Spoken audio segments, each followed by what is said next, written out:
In this video, I will show you how to make progress bar in Canva. So for this, I am here on canva.com and I log in with my account. So once you are logged in with your account, you will be directed to this page. Now here we have this search bar. So here we can search for progress bar. Once you search it, you will find multiple templates related to this. So you can go with the one that suits with your need. So here I will go with this one here. And once you choose a template, then click on customize this template. So as you know, Canva template is edited from A to Z, so you can edit it according to your needs.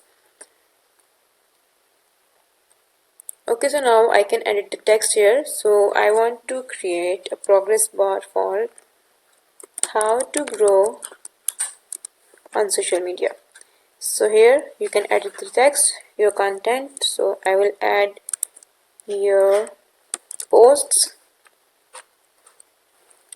Then you can change the percentage here. So I will go with 45 here.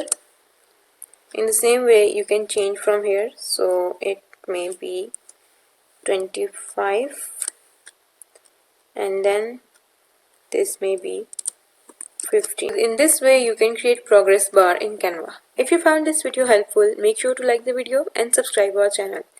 See you guys in the next one. Bye.